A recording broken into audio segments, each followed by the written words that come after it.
আমরা আমাদের প্রিয় নেতা হুমায়ুন ভাইকে পেয়েছি।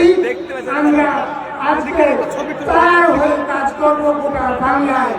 আমি এই মুহূর্তে ডোমকলবাসী যারা উপস্থিত আছেন তাদেরকে আমি জানাতে চাই, আপনারা সকলে হুমায়ুন ভাইয়ের সাথে আছেন তো? হুমায়ুন ভাইয়ের সাথে আছেন তো? আরো জোরে বলুন। হ্যাঁ, আমরা আগামী বিধানসভায় আমরা এখানে হুমায়ুন ভাই যে প্রার্থী হবে তাকে জিতাতে পারবো তো? আমরা আমাদের হুমায়ুন ভাই অপেক্ষা করছে আপনাদের কথা শোনানোর জন্য। আমরা আবার বলতে চাই, জাতীয় উন্নয়ন পার্টি জিন্দাবাদ। জাতীয় বলুন, জাতীয় উন্নয়ন পার্টি জিন্দাবাদ। জাতীয় উন্নয়ন পার্টি জিন্দাবাদ। হুমায়ুন কবির জিন্দাবাদ। হুমায়ুন কবির জিন্দাবাদ। হুমায়ুন কবির জিন্দাবাদ। ধন্যবাদ। সকলে সুস্থ থাকুন, ভালো থাকুন। শেষ করছি। আসসালামু আলাইকুম, নমস্কার। ধন্যবাদ দাদা। এবার আমাদের সবার প্রিয় ওহিদুর রহমান দাকে আমি চাইবো হরিহর বিধানসভা যিনি দায়িত্ব সামলাচ্ছেন কিছু বলার জন্য। দাদা প্লিজ। দু মিনিট। আমি দক্ষিণ দিনাজপুর জেলার সেই হরিরামপুর বিধানসভা, কিন্তু বাস করি ভাকুড়িতে, বহরমপুরের ভাকুড়িতে। আজকে যখন সকালবেলা রওনা হব তো কিছু কথা শুনেছি, ওই কথাটুকু বলার জন্য আমি সেই 2 ঘন্টা ধরে ছটফট করছি। সেটা হচ্ছে বহরমপুরে অভিষেক ব্যানার্জি আসছে, হুমায়ুন কবির সাহেবের মিটিং থাকা যাবে। মাঠে গিয়ে মাছি গুনবি, মাছি আমাকে বলা হয়েছে। আমি বলতে চাইবো বিশেষ করে মিডিয়াদের, আপনারা দেখিয়ে দিন সমস্ত চ্যানেল, সমস্ত টিভি, সমস্ত মোবাইলে যারা বলেছে হুমায়ুন কবির সাহেবের মিটিং থাকা যাবে, যেহেতু অভিষেক ব্যানার্জি আছে বহরমপুরে। তাই ওই অন্ধদের বলবো, অন্ধরা তোদের চোখ খুলে যান, মিডিয়ারা পৌঁছে দিন ওই অন্ধদের চোখ পর্যন্ত। আমার বলা বক্তব্য শেষ। আমি মিডিয়াদের কাছে অনুরোধ করছি, ছড়িয়ে দিন সারা পৃথিবীতে, সারা ভারতবর্ষে। আসসালামু আলাইকুম। ধন্যবাদ দাদা। যত উন্নয়ন পার্টি জিন্দাবাদ। দেখুন, এবার আমরা চাইবো আমাদের যে মইনুল রানারা বাবরি মসজিদের সম্বন্ধে কিছু বলবেন। আজ আমরা দেখছি বাবরি মসজিদের নিয়ে কত রকমের কথা, কিন্তু জাতি ধর্ম বর্ণ নির্বিশেষে সব মানুষকে জানতে হবে। শুধু বাবরি মসজিদ সেখানে হচ্ছে না, সেখানে হচ্ছে একটা হসপিটাল, সেখানে হচ্ছে একটা ক্যাফে, সেখানে হচ্ছে একটা রেস্টুরেন্ট, সেখানে হচ্ছে একটা হেলিপ্যাড। এবং আমি বলে দিচ্ছি 2029-এর মধ্যে জামা মসজিদ যেমন পুরো ইন্ডিয়াতে আছে, আমাদেরও বাবরি মসজিদ হবে। আমি চাইবো মইনুল দাকে কিছু বলার জন্য, প্লিজ। একটু সামনে থেকে মিডিয়া ভাইদেরকে একটু জায়গা করে দিন প্লিজ। মিডিয়া ভাইদের একটু জায়গা করে দিন।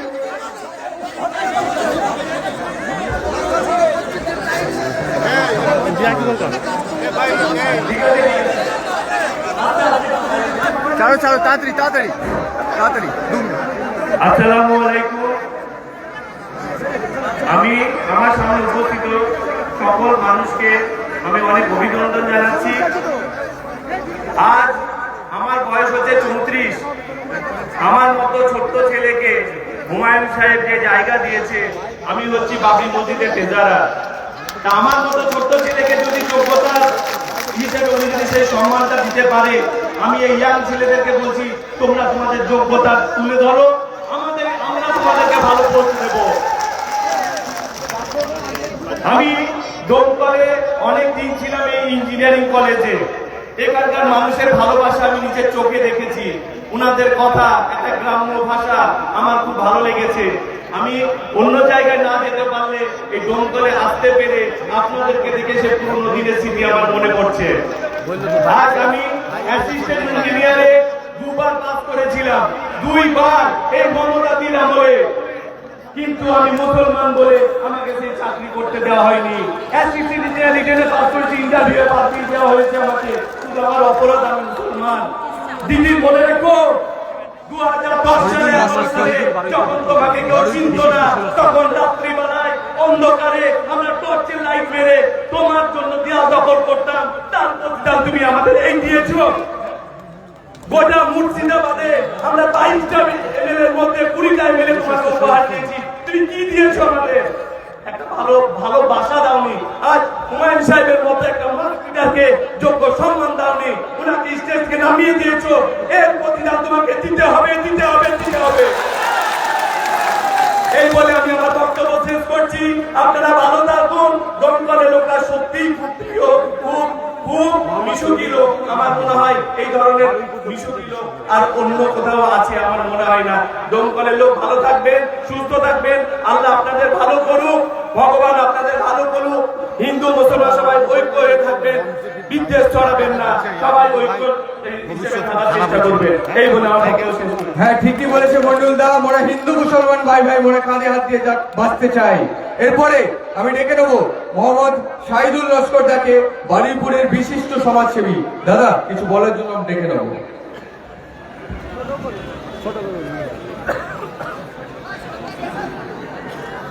পার্টির চেয়ারম্যান হুমায়ুন কবির সাহেবকে অজস্র ধন্যবাদ, সালাম জানাই। কারণ তিনি যে ভালোবাসা আমাকে দিয়েছেন, এই মঞ্চে স্থান দিয়েছেন, আমি আপ্লুত অভিভূত। আমি দুটো কথা বলবো। প্রধান বক্তা তার কথা শোনার জন্য আমরা অধীর আগ্রহে অপেক্ষা করছি। দমকলের মানুষকে আমি সংগ্রামী অভিনন্দন জানাচ্ছি।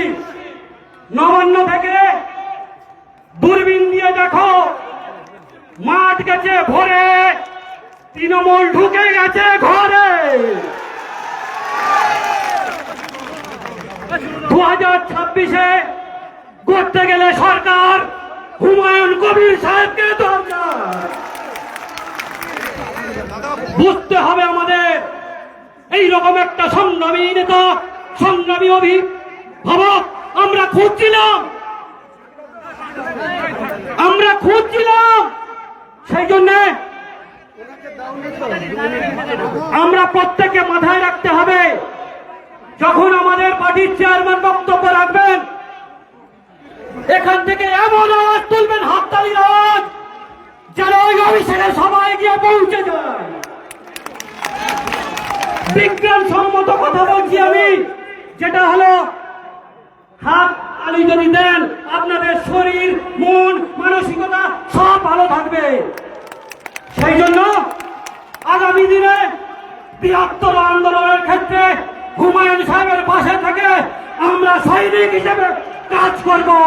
এই লড়াই এবং অঙ্গীকার দমকলের সভা থেকে আমাদের দিতে হবে।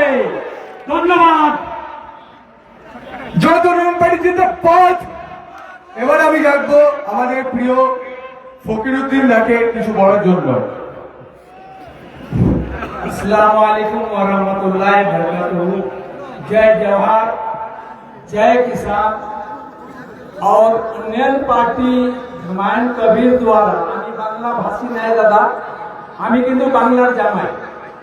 আমি চেষ্টা করবো একটু বাংলায় বলার, যদি ভুল হয় তো ক্ষমা করবেন। আজকে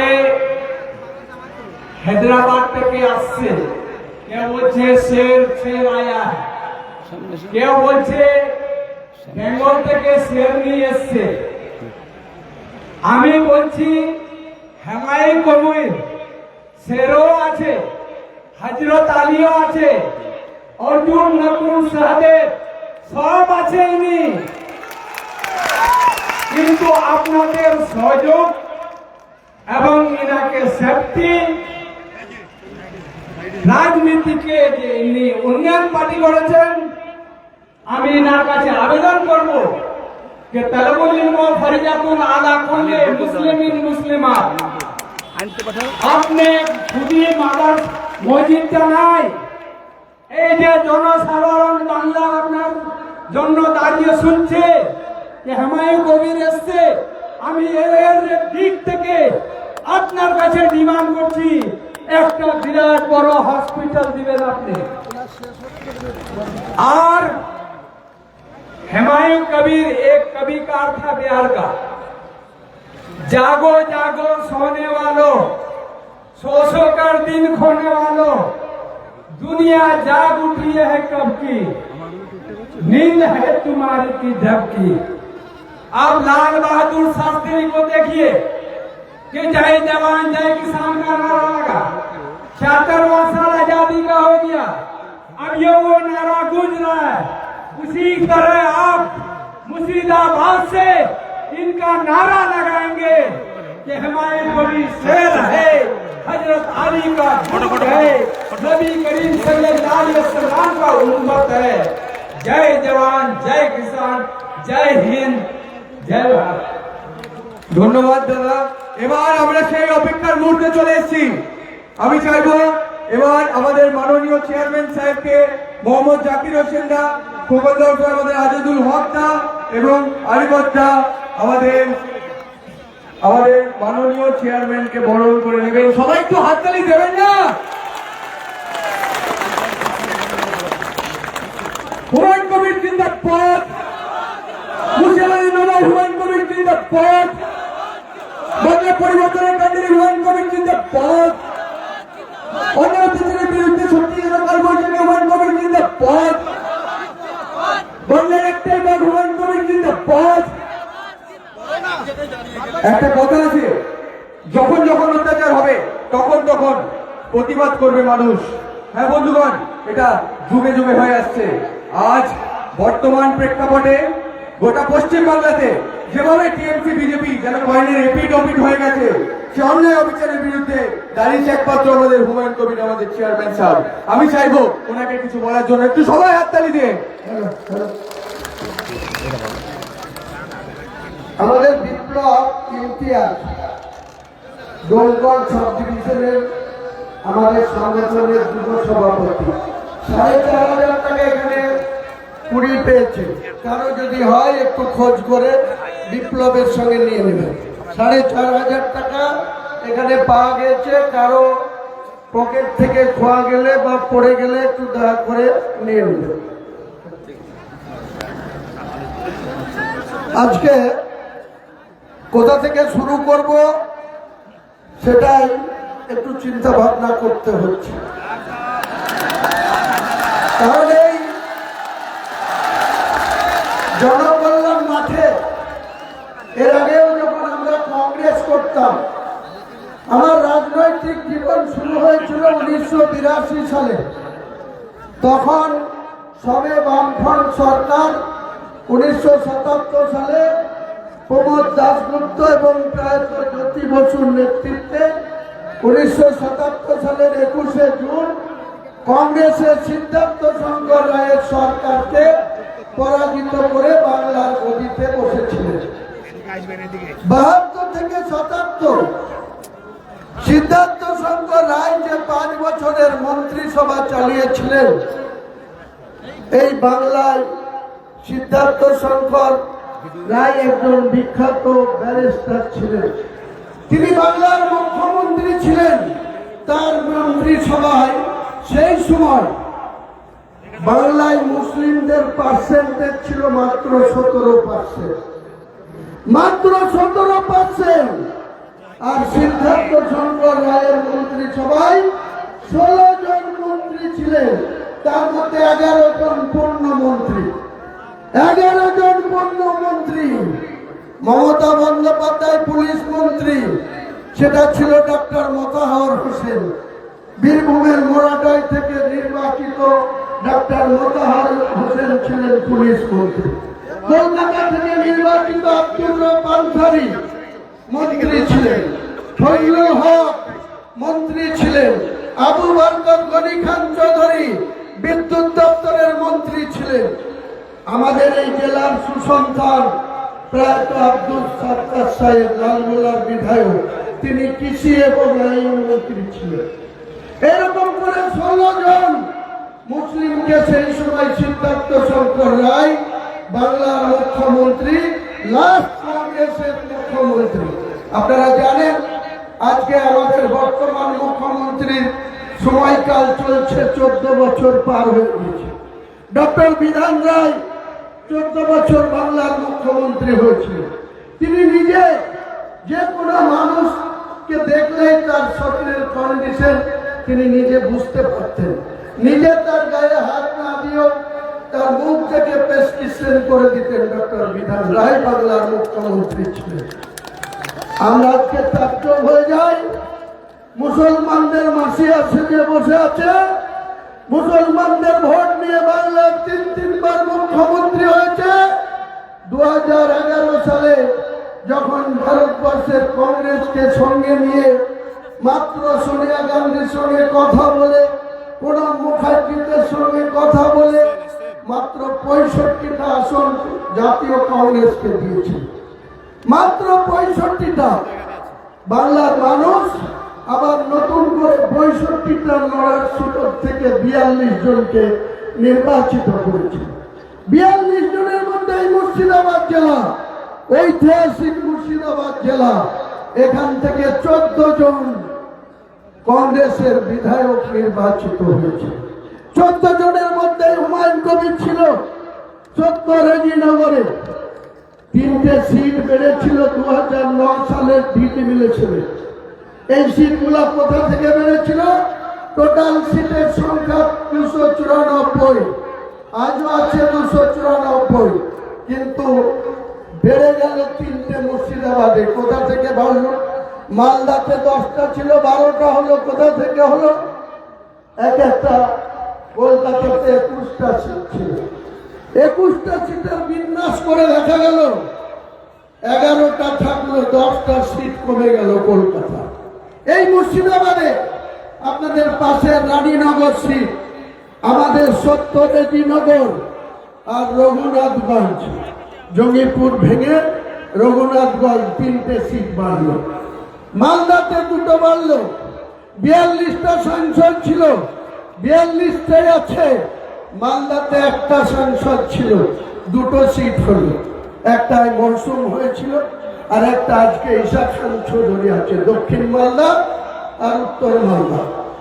এই মমতা বন্দ্যোপাধ্যায় মুসলিমদের সঙ্গে কতটা মিথ্যাচার করছে, কতটা অত্যাচারিতা করছে, কতটা শুধু বিজেপির জুজুর ভয় দেখিয়ে তৃণমূল ক্ষমতায় টিকে আছে, এই বিষয়টাই আপনাদের বলবো। যেহেতু ডোমকল 82% মুসলিম অধিষ্ঠিত একটা বিধানসভা, এখানে মিটিং করে আমি আপনাদের কাছে শুধু বলতে চাই তথ্য দিয়ে।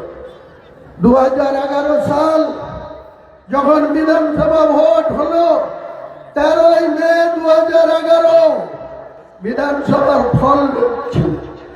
13ই মে 2011 সেখানে আমরা কি দেখেছিলাম যে 229টা সিটে লড়ে মমতা বন্দ্যোপাধ্যায়ের দল তার নেতৃত্বে 183টি আসন পেয়েছে।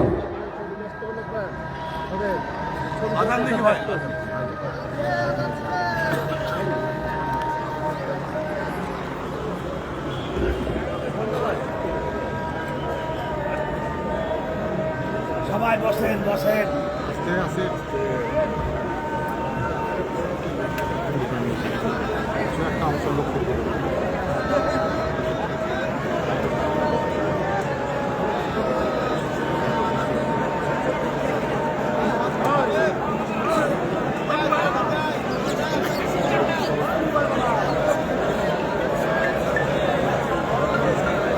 হাত দেখে লাভ নাই। হ্যাঁ হাত দেখাও না ভাই, ছবি দেবে। হাত দেখা যাবো তাই হাত দেখে টাকা পাই না।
আমাকে বন্ধ রাখতে হয়েছিল। তো 2011 সালের নির্বাচনে 229টা সিটে লড়ে মমতা বন্দ্যোপাধ্যায় জোড়া ফুলে 182টা আসন জিতেছিল, আর মাত্র 65টা সিটে প্রতিদ্বন্দ্বিতা করে কংগ্রেস 42টা জিতেছিল। তাহলে কত হয়েছিল ভাই? 182 আর 42, 250 হয়েছিল? হয়নি। 2016-তে যে কংগ্রেসকে নিয়ে সঙ্গে নিয়ে সরকার গড়ল, তারপরে সেই সরকার কংগ্রেসকে এমন পরিস্থিতি করল রাজ্যে 6 জন কংগ্রেসের নেতা মন্ত্রী হয়েছিল। এই যে আবু হেনাফ লালগোলার বিধায়ক, তিনি মৎস্যমন্ত্রী হয়েছিলেন। বহরমপুরের পরাজিত বিধায়ক মনোজ চক্রবর্তী পরিষদীয় প্রতিমন্ত্রী হয়েছিল। মালদার গনি খান চৌধুরীর ভাই একটা দপ্তরের মন্ত্রী হয়েছিল। আজকে যিনি মমতা বন্দ্যোপাধ্যায়ের মন্ত্রিসভায় 3টে দপ্তরের মন্ত্রী, ডক্টর মনীষ ভূঁইয়া। এই মানুষ ভূঁইয়াকে পুলিশের ক্ষমতা প্রয়োগ করে, মানুষ ভূঁইয়াকে মিথ্যা কেসে, মার্ডার কেসের আসামি করে ভয় দেখিয়ে সবংয়ের বিধায়ককে তৃণমূলে যোগদান করিয়ে তিনার মন্ত্রিসভায় 3টে দপ্তরের দায়িত্ব দিয়ে রেখেছে মমতা বন্দ্যোপাধ্যায়। এর চরিত্রটা দেখুন। এই জঙ্গলের আম জনতার কাছে আমি প্রশ্ন রাখছি যে 2011 সালের ভোটের আগে একসময় বুদ্ধবাবু এই জঙ্গলে দাঁড়িয়ে মাদ্রাসার জন্য একটা বাজে কথা বলেছিল মাদ্রাসায় নাকি ISS-দের চরদের শিক্ষা দেয়। এমন আন্দোলন করা হয়েছিল সেই সময় কংগ্রেসের পক্ষ থেকে, 3 দিনের মধ্যে বুদ্ধবাবু পিছু হয়েছিল। সেই কথা উদ্র করেছিল বুদ্ধদেব ভট্টাচার্য, বাংলার কমিউনিস্ট পার্টির মুখ্যমন্ত্রী। আজকে মমতা বন্দ্যোপাধ্যায় ক্ষমতা আসার সময় কি করলেন? 10,000 মাদ্রাসাকে উনি নাকি স্বীকৃতি দেবেন, স্যাংশন করে দেবেন। মাদ্রাসার যারা শিক্ষক তাদের একটা অনারিয়াম দেবেন, এবং মাদ্রাসায় যারা গরিব মুসলমানদের ছেলেরা আরবি পড়ে তাদের মিড ডে মিল করে দেবেন। কে বলেছিল? এই মিথ্যাবাদী মমতা বন্দ্যোপাধ্যায়। আজ পর্যন্ত একটা মাদ্রাসা স্যাংশন দেয়নি। 338 আর 235 মাদ্রাসা শুধু ভোট আসে আর লুলুপথ দেখায়। ভোট আসে আর মুসলমানদেরকে মিথ্যা কথা বলে যে তোমাদের জন্য আমি এই করেছি, সেই করেছি। আজকে পাড়ায় সমাধান টাকা দিচ্ছে। যারা মুসলিম বুথগুলা 1000 মুসলমান বুথে ভোটের দিনে মুসলিম কর্মীরা যারা তৃণমূল করে, তারা যারা কংগ্রেস করে, যারা CPM করে, তারা ভোটের দিনে কিন্তু কেউ কারো আত্মীয় থাকে না, পার্টির ওয়ার্কার থাকে, পার্টির কর্মী থাকে। তারা কিন্তু 1000 ভোটের মধ্যে প্রত্যেকটা মুসলিম বুথে দেখবেন 80% থেকে 82, 84, 88 পর্যন্ত পোল হয়। একই জায়গায় একটা হিন্দু গ্রামে যান, 1000 ভোট, পোল হয় কত? 60 থেকে 65, 68, 70 বেশি পোল নয়। তাহলে মুসলিমরা কিন্তু মনে প্রাণে পার্টিটা করে, ভাইয়ে ভাইয়ে ঝগড়া করে ভোটের দিনে, শ্বশুর জামাইও মারামারি করে, মামা ভাগ্নের মধ্যেও মারামারি করে এই পার্টি করতে যেয়ে এই মুসলমানরা। তাহলে আজকে পাড়াই সমাধানে 10 লাখ টাকা করে দিচ্ছে। দেখুন কেমন দ্বিচাচারিতা, যে মুসলিমরা 80 থেকে 88 পর্যন্ত পোল করিয়ে বাংলার মমতা বন্দ্যোপাধ্যায়কে 3বার মুখ্যমন্ত্রী করেছে, তার সেই মুসলিম গ্রামেও পাড়াই সমাধানে 10 লাখ।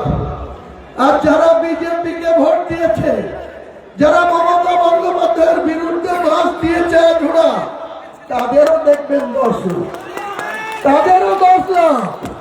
বাংলার মুসলমান সহ জেনারেল লোকদের, মা বোনদের লক্ষ্মীর ভান্ডারে 1000 টাকা দিচ্ছে। আর যারা মমতাকে 2 পয়লা গাল দেয়, সেই তাদেরকে দিচ্ছে 1200 টাকা করে। এই দ্বিচারিতা আপনারা বিচার করবেন না, কৈফিয়ত চাইবেন না। আমার এটাই আওয়াজ। এই মুর্শিদাবাদ জেলার মানুষ 2011 সালে যখন মমতা বন্দ্যোপাধ্যায় 182টা আসন পেয়েছিল, তখন কটা সিট পেয়েছিল ভাই? একটা, তাও ব্যাকডোর থেকে অতীত চৌধুরী সহযোগিতা করেছিল। সাগর দিঘি 48,000 ভোট পেয়ে সুব্রত সাহা এমএলএ হয়েছিল সাগর দিঘি। বাকি এই ডুমকল সহ 7টা সিট বামফ্রন্ট 34 বছরে যারা সরকারে ছিল। 2011 সালে সরকারের পরাজয় ঘটলেও এই জেলায় 7টা বামফ্রন্টের সিট জিতেছিল, 14টা কংগ্রেস জিতেছিল। আমি তার মধ্যে ছিলাম 2011 সালে। সেই 14টা কংগ্রেস দল কিন্তু 6টা মন্ত্রিসভা পেয়েছিল মমতা বন্দ্যোপাধ্যায়ের চোটে থেকে। 6টার মধ্যে বহরমপুর আর অবহেলা 2টো মন্ত্রী দিয়েছিল 6টার মধ্যে। 2011 একটা তাকে মন্ত্রী করলো, যেহেতু সে সুব্রত সাহা তাকে মন্ত্রী করলো। আর মনোজ চক্রবর্তীর অবহেলা 1.5 বছরের মাথায় তাদেরকে মন্ত্রিসভা ছেড়ে চলে আসতে হলো। 2016 তো কি হলো? এই মমতা বন্দ্যোপাধ্যায়ের নেতৃত্বে আবার লড়াই হলো বাংলায়, একাই 211টা সিট জিতল। এই মুর্শিদাবাদে কটা জিতেছিল? 4টে। ঘড়িয়ারপাড়া, ওই শামশেরগঞ্জ, জঙ্গিপুর জাকির হোসেন আর সুব্রত সাহা, ওই সাগর থেকে 4টে মন্ত্রী, সুব্রত সাহা আর জাকির হোসেন। 4টের মধ্যে 2টো।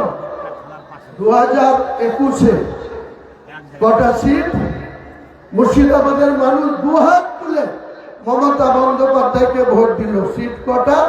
বহরমপুর আর 64, মুর্শিদাবাদ বিজেপি পদ্ম ফুলে জিতল। আমরা 20টা জিতলাম। এই মুখ্যমন্ত্রী মুর্শিদাবাদের সঙ্গে এতটাই বিশ্বাসঘাতকতা করেছে, এতটাই মুর্শিদাবাদের মানুষকে তাচ্ছিল্য করেছেন, অপমান করেছেন। আমাদের মতো একটা যোগ্য লোককে আমি 2012 সালে 20 নভেম্বর কংগ্রেস দলের নেতা অধীর চৌধুরীর সঙ্গে ব্যক্তিগত তার ফ্যামিলির সঙ্গে সংঘর্ষ হলো। আমাকে জাত তুলে তার বাড়ির লোক গাল দিয়েছিল।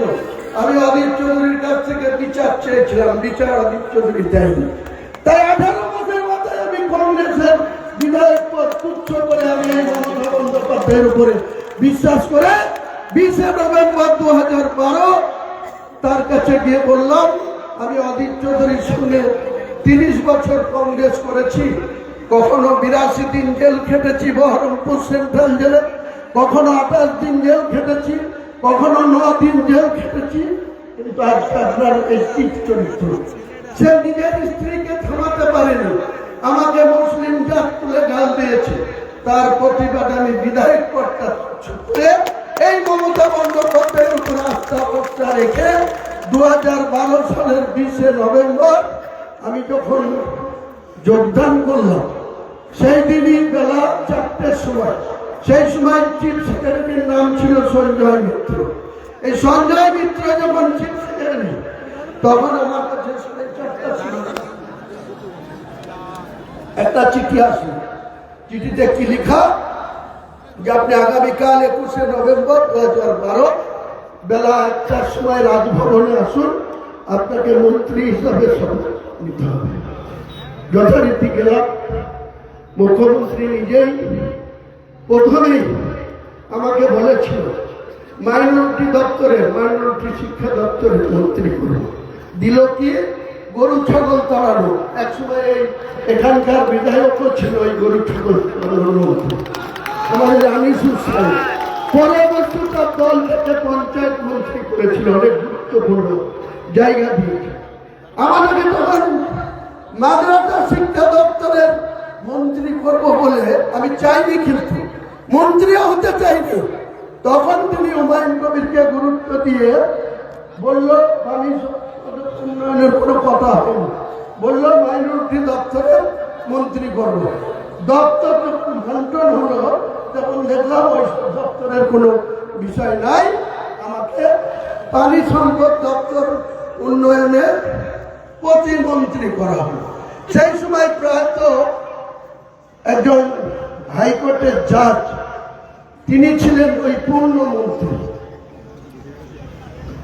হাইকোর্টের জাজ ছিলেন, তিনিও মুসলিম ছিলেন, তিনিও আমাদের ভরতপুরের শীত গ্রামের বাসিন্দা ছিলেন। পরবর্তীকালে কলকাতায় সেন্ট্রাল এভিনিউতে তিনার বাড়ি আছে, তিনার স্ত্রীও এখনো আছে। কিন্তু তিনি আমাকে বললেন, ভাইয়া আমারই তো কোনো কাজ নেই, আমাকেই তো কোনো ফাইল মিছিল করতে দেয় না, তারপর আবার আপনাকে নিয়েছে আমার সঙ্গে প্রতিদ্বন্দ্বী করছে। আর অপেক্ষা করুন, আমি দেখছি।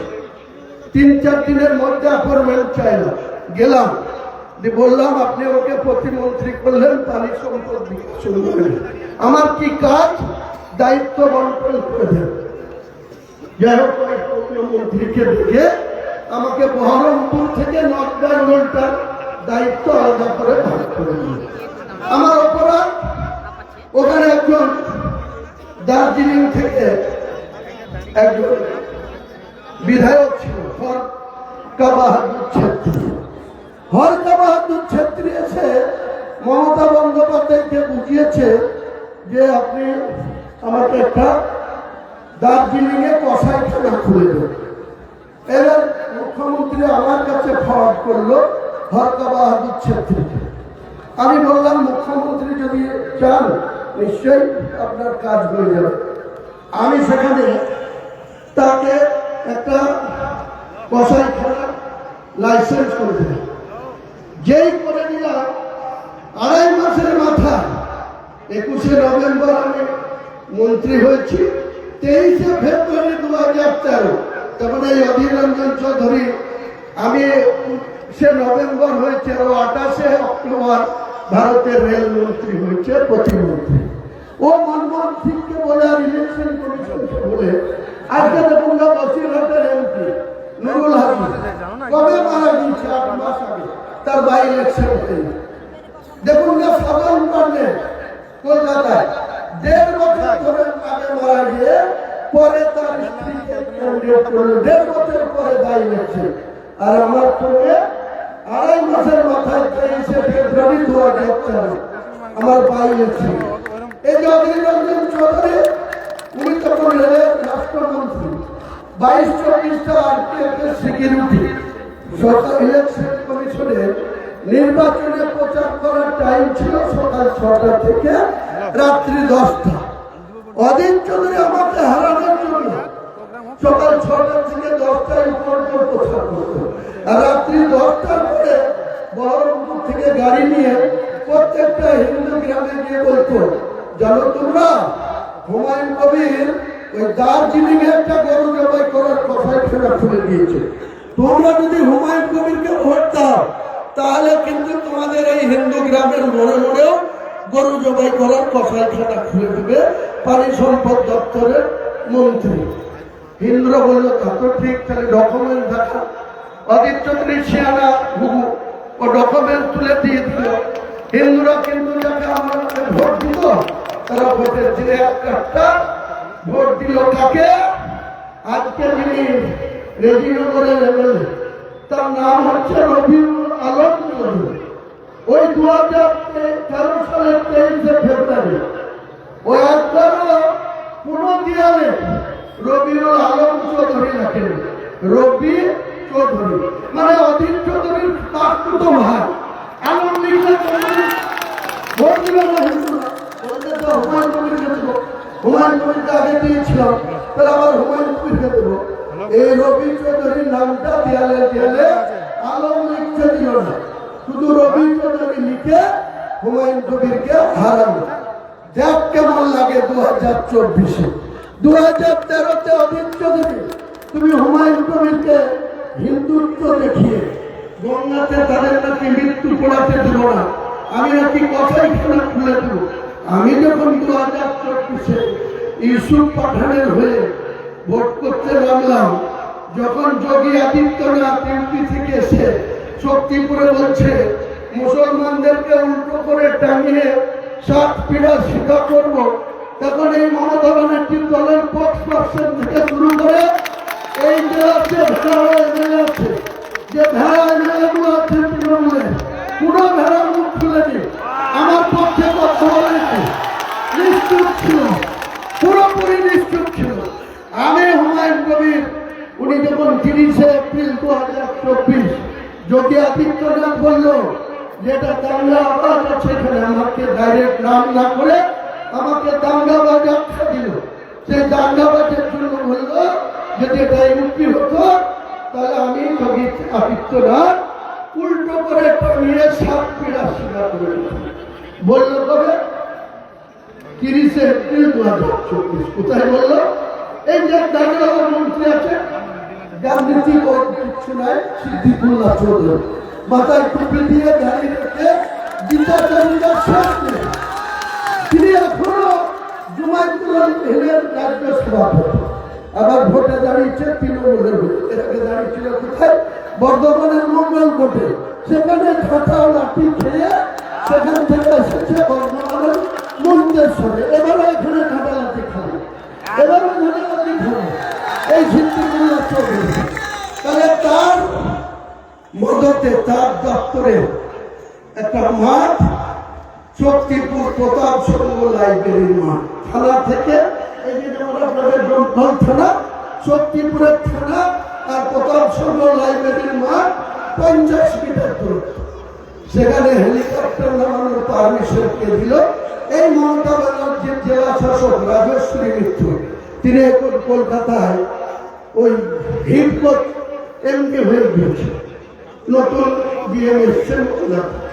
এই ডিএম দেখে তারা 17 তারিখে শক্তিপুরে রামনবমীর দিনে সশস্ত্র মিছিল, এসপি, এডিশনাল এসপি, বিভিন্ন থানার আইসির নেতৃত্বে মুসলিমদের উপরে আক্রমণ হলো। তবে 17 এপ্রিল 2024 7 দিন গোটা জেলার নেট বন্ধ থাকলো। 5টা থানা, বহরমপুর, রেজিনগর, বেলডাঙ্গা, শক্তিপুর, এসব থানার নেট বন্ধ থাকলো 7 দিন।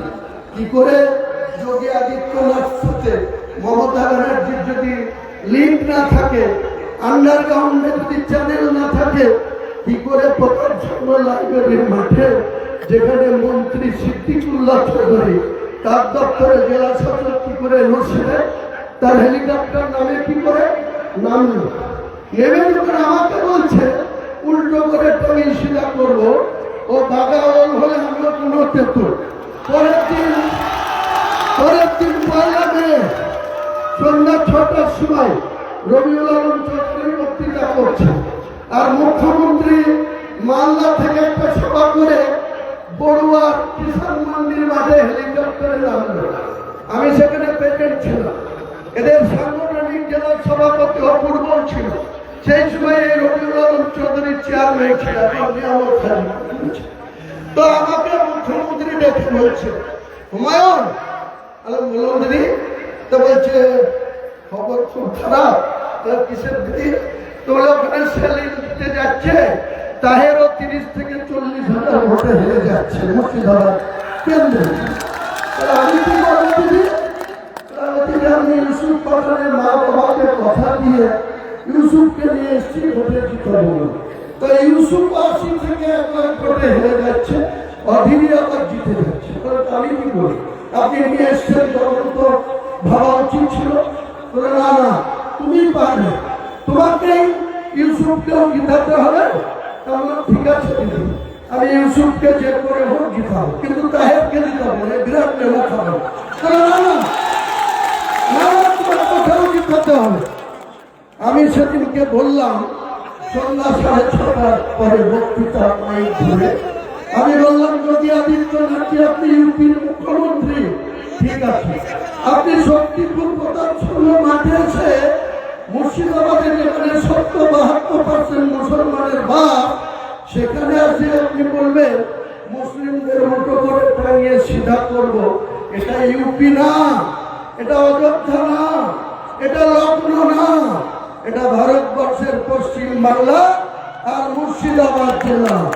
আপনি যদি 30,000 লোক জমাত করে মুসলিম ঈদের উল্টো করে টানিয়ে সেটা করতে পারেন, আমি মুর্শিদাবাদের মাটিতে হুমায়ুন কবির 2 ঘন্টার মধ্যে আপনার ওই বিজেপির সমর্থকগুলোকে এমন তারা জুড়ব অন্যায় বলেছে।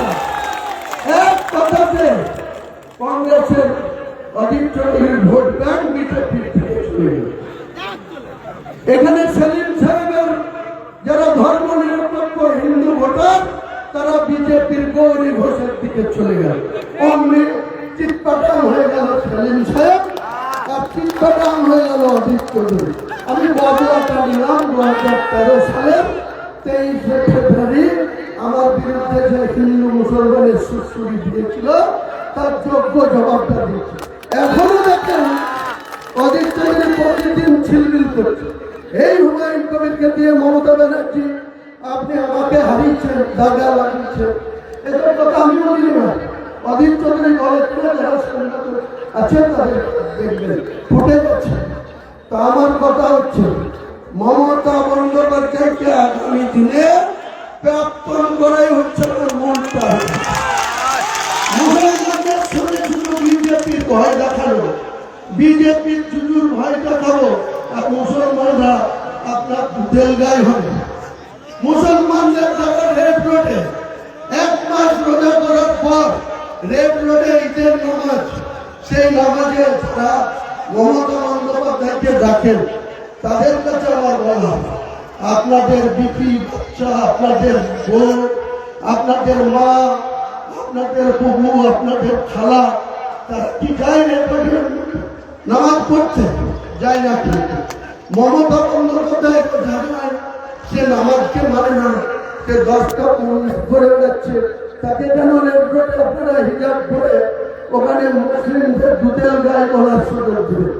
আগামী দিনে যতবার শুভেন্দু অধিকারী হিন্দু হিন্দু করবে, আমি কিন্তু বাংলার 2,83,00,000 মুসলমানদের কাছে মোল্লা মোল্লা করব।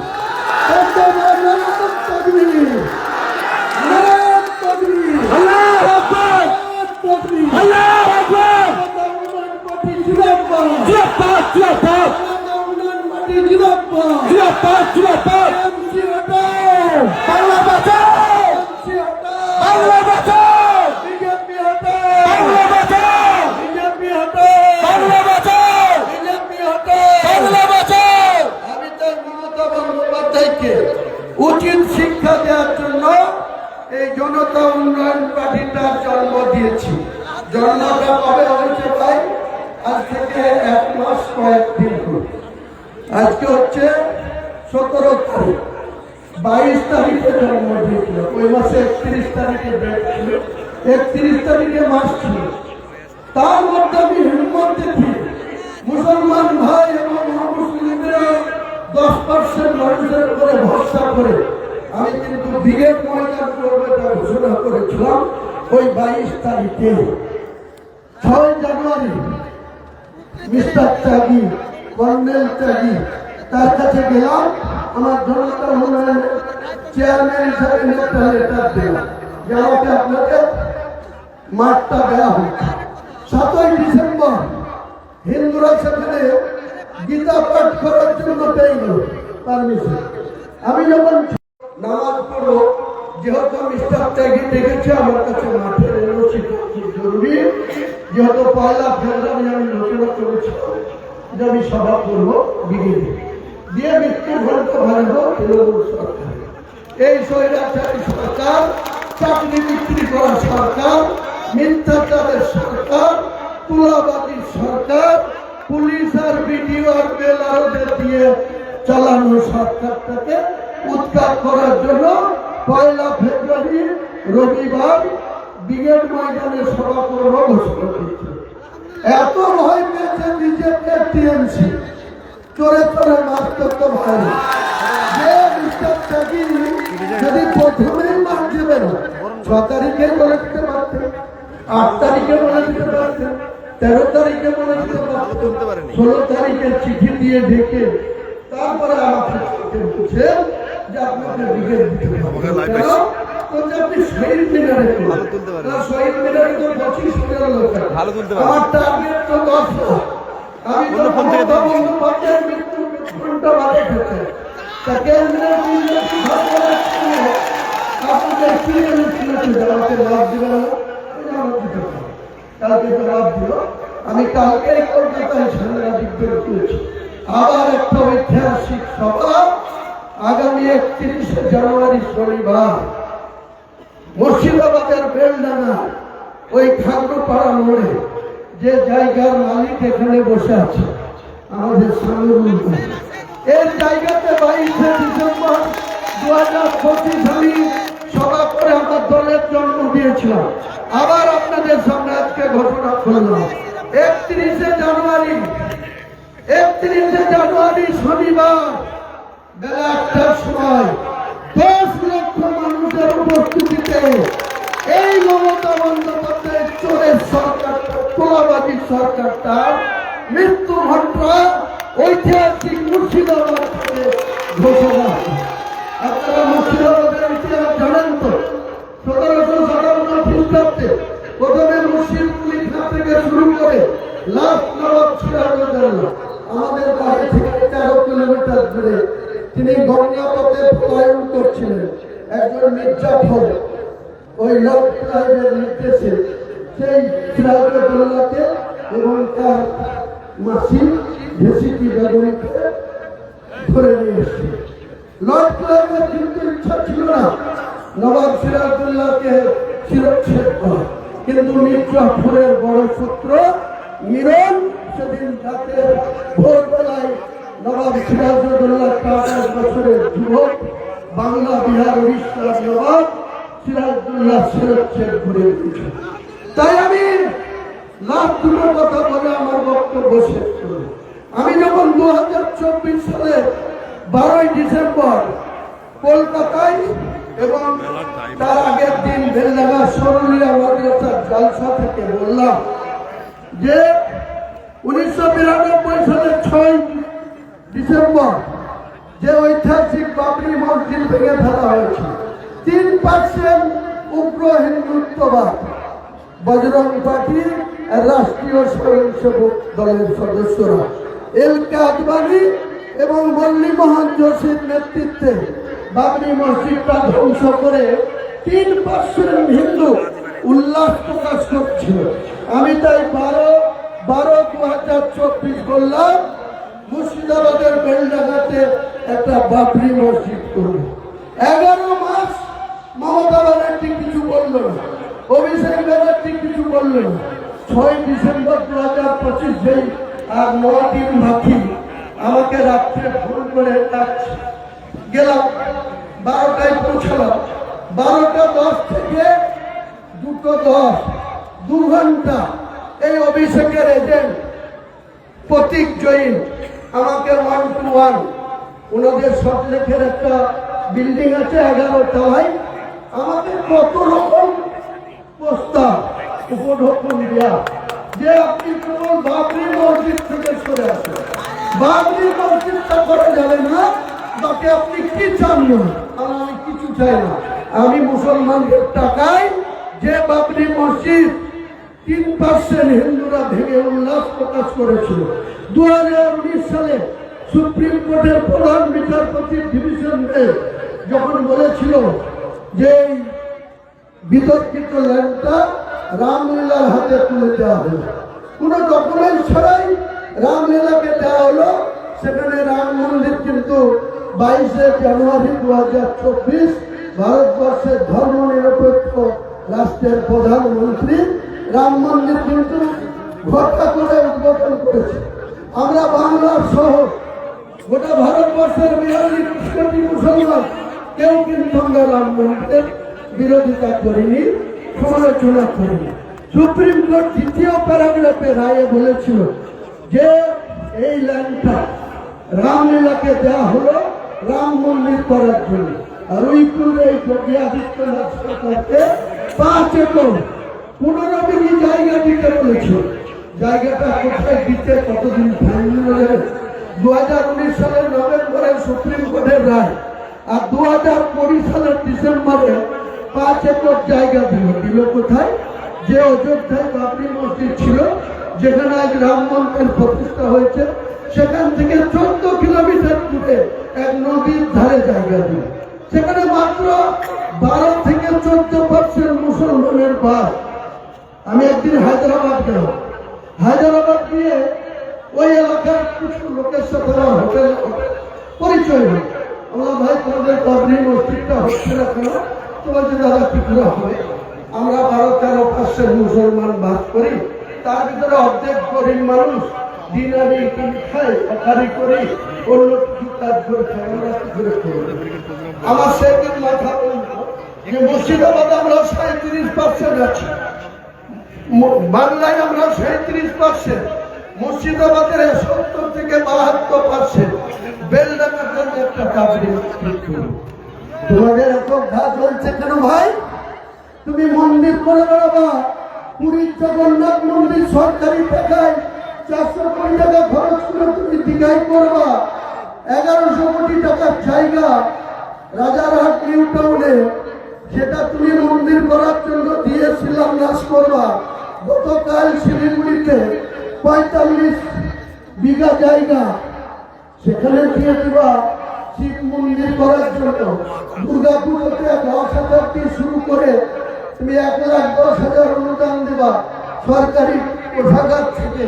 তুমি কার্নিভাল করবা, রেড রোড ব্লক করে, তোমার গণতান্ত্রিক অধিকার আছে। আর বাংলার মুসলমানদেরকে তুমি পিঠে দুধের গায়ে বাংলার মুসলমানদের জোড়া পায়ে লাঠি খাওয়ার জন্য মমতা ব্যানার্জি আপনি প্রস্তুত থাকেন। 2026 সালের নির্বাচনে বাংলার মুসলমানরা আপনাকে চূড়া পায়ের লাঠি মারবে। এতদিন দুধ দিয়েছে, এদেরটা দুষ্টু গায়ে দেখবেন দুধের মাঠে হাত দিলে চূড়া পায়ের লাঠি। এই লাভ মমতা বন্দ্যোপাধ্যায়কে আগামী দিনে তার জোড়া ফুলের প্রতীককে মারতে হবে। মানবেন তো? রাজি আছেন তো? জনতা উন্নয়নের পার্টির প্রার্থীকে দমকলে ভোট দিয়ে জিতাবেন তো? আপনাদের দমকলের আবার আনিসুর রহমানের মন্ত্রিসভার সদস্য আমরা যাকে প্রার্থী করবো, আপনারা ভোট দিয়ে জিতাবেন। আমি বলছি আগামী দিনে মন্ত্রিসভা রিমোট কন্ট্রোল হুমায়ুন হাতে থাকবে। এই দমকলে আবার নতুন করে মন্ত্রিসভার সদস্য ওই রাজভবনের শপথ নেবে। আমি ওয়াদা করে গেলাম। শুধু আমাদের প্রার্থীকে ভোট দিয়ে একটা সুযোগ দেয়। মমতাকে 3 বার দিয়েছে, বামফ্রন্টকে 34.5 বছর দিয়েছে। আমাদের জনতা উন্নয়নকে মুর্শিদাবাদের 22টা সিটের মধ্যে আমি বলেছি 20টা আছে, 20 সৈন্য, 2টাকে হটিয়ে দিয়ে আরেকটা সৈন্য হচ্ছে। বললাম তৃণমূল যেন দৃঢ় হয়, যতই অভিষেক আসুক, মমতা আসুক, জনপ্রিয়া ভাগিন আসুক, ওকে তো আমি মুসলমানই মানি না। ও তো বিহারের, ওর বাপের বাড়ি ছিল বিহারের গয়া, আর ওর মা হচ্ছে মমতা বন্দ্যোপাধ্যায়ের মাসি। মমতা বন্দ্যোপাধ্যায়ের মায়ের নাম ছিল গায়ত্রী ব্যানার্জি, আর ববি হাকিমের মা মমতা ব্যানার্জির আপুর মাসি ছিল, মৌলানা আজাদ কলেজের অধ্যাপিকা ছিল। কাজে আপনাদের মিথ্যা কথা বলছি না, এসব ভুল হয়েছে। ক্রস কোনো জায়গা দিতে হবে। আগামী দিনে সবাই স্বাচ্ছা মুসলমান, ইমানদার মুসলমান, তাদেরকে বাংলার উন্নয়নের জন্য বাংলার গদিতে যেই বসবে, হুমায়ুন কবিরের সমর্থন ছাড়া রাজ্যপাল যেন কোনো মতেই কাউকে মুখ্যমন্ত্রীর সাথে না ডাকতে পারে। আপনারা মুর্শিদাবাদের যে 20টা সিট আছে, এই 20টা সিট আমার জনতা উন্নয়নকে দেন। বাকি আমি 182টা সিটের লড়ে 120 থেকে 130 শহীদ নিয়ে যাব। আর এই তৃণমূলকে 3 নম্বরে পাঠায়, বিজেপি আমার সাথে থাকবে, তারপরে 3 নম্বরে থাকবে তৃণমূল কংগ্রেস। তখন দেখবো এই যে এখানকার দমকল সাব ডিভিশনে যেসব তৃণমূলের গুন্ডারা ওই থানায় বসে গরিব মানুষের বিরুদ্ধে পরিকল্পনা করছে, তোমরা কোথায় থাকা সেগুলো গুটিয়ে দেব। পরিষ্কার কথা। তাই আমি আপনাদের কাছে বড় জোরে আবেদন করব, আপনাদের কাছে অনুরোধ করব, আপনাদের ভরসায় বাংলার 2,82,00,000 মুসলমানদের ভরসায় 1.5 কোটি ভোট মুসলমানরা যদি আমার পার্টিকে দেয়, আমি আগামী দিনে বাংলার মুখ্যমন্ত্রীর বলতে আমরা 1.5 কোটি বেশি লাগবে। 1 লাখ করে ভোট, 1.5 কোটি মানে 150টা আসন নিয়ে মমতা ব্যানার্জির ভাইপো বলছে 250 সিট, 50 বেঁধে রাখবে। আর বিজেপি বলছে গতবার বলেছিল ইস্তেমার 200 77তে ঘুরে গেছে, এবার যত 76টা কি চায় সেটাও কোনো চিন্তা নেই। মুসলমানরা আপনারা নিজের পায়ে দাঁড়ান, ইমান নিয়ে চলুন। শুধু নামাজ পড়লে হবে না, কোন মুসলিম যদি আক্রান্ত হয়, কোন মুসলিমের উপরে যদি কেউ চক্রায়, আপনি মুসলিম হিসেবে আমি আপনাকে বলছি নিজের পায়ে শক্তিতে দাঁড়ান। মহান আল্লাহ তাআলা আমাদের সঙ্গে আছে। আগামী দিনে বাংলার মাটিতে আমরা নতুন ইতিহাস সৃষ্টি করব। সবাইকে আমার সালাম, আদাব, নমস্কার, শ্রদ্ধা, ভালোবাসা জানিয়ে জনতা উন্নয়ন পার্টি জিন্দাবাদ, বাংলার মাটি জিন্দাবাদ, দমকলের সর্বস্তরের মানুষকে সালাম, আদাব জানিয়ে আমার বক্তব্য শেষ করছি। জয় হিন্দ, বন্দে মাতরম, জয় হিন্দ। জনগণ পার্টি জিন্দাবাদ, জিন্দাবাদ, জিন্দাবাদ, হুমায়ুন কবির জিন্দাবাদ, জিন্দাবাদ, জিন্দাবাদ, বাংলা কান্ডারি হুমায়ুন কবির জিন্দাবাদ, জিন্দাবাদ, জিন্দাবাদ, মুসলমানের নবাব হুমায়ুন কবির জিন্দাবাদ। আমাদের জনতা উন্নয়ন পার্টির লোকরা কতটা সৎ তার প্রমাণ আজকে পাওয়া গেছে। আপনার চাঁদপুর বাড়ি, নওদা বাড়ি, মুরসালিন থেকে 4,500 টাকা পড়ে গেছিল। আমাদের জনতা উন্নয়ন পার্টির লোক সেই টাকা ফিরে দিয়েছে, তার হাতে আমাদের হুমায়ুন সাহেব সেই টাকাটা ফিরে দিচ্ছে।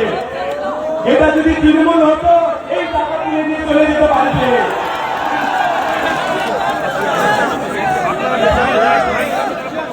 সকলকে